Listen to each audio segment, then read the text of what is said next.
Trey Riles.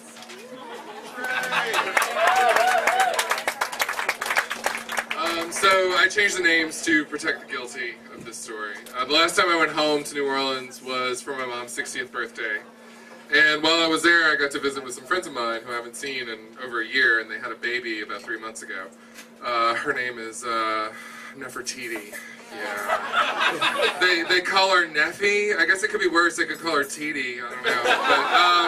But, so I met them at a coffee shop in the morning, and we were hanging out. And I haven't seen them in over a year, so I was asking like the obligatory, new parent questions. How are you doing?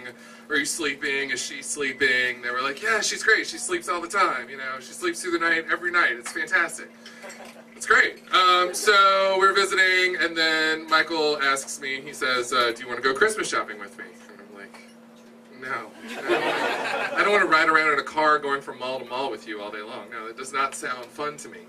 So he leaves, and Morgana was like, well, if you want, you can come have a drink with me. And I was like, yes, that sounds much better.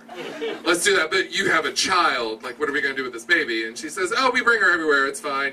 We usually go someplace where we can sit outside, because you can still smoke in bars in New Orleans. So, but it was raining, and she suggested that we just go to this bar around the corner from her house, pick up drinks, and go back to her place. So we load the baby up in the car, we drive to Vaughn's, we park. She turns around, she looks at the baby, she looks at me. We're just going to be 5 minutes, we can leave her in the car. Okay, so we leave the baby in the car, we run into the bar, we get Bloody Marys to go. We get back in the car, we drive the rest of the way to her house. We go in, we have Bloody Marys. At this point, I'm like, well, can I hang out with Chauncey? Is Chauncey home? She's like, yeah, Chauncey's home. He's in the backyard. So she opens up the door to the backyard, and Chauncey comes in. Chauncey's their goat. He's 7. And my first question was, well, how does the goat get along with the baby? And she's like, oh, it's fine. He doesn't pay her any mind. And it was true.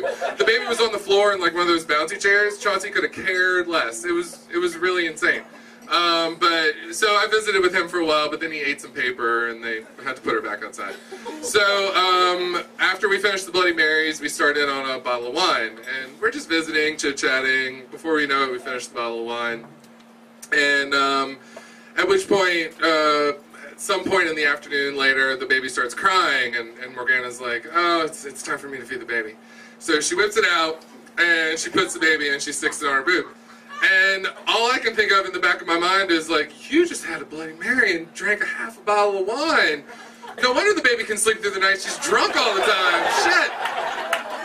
But, in retrospect, like, it's New Orleans, and I feel like this, like, bonding between mother and child sort of, parallels the bonding between people in New Orleans over liquor. So, makes sense to me.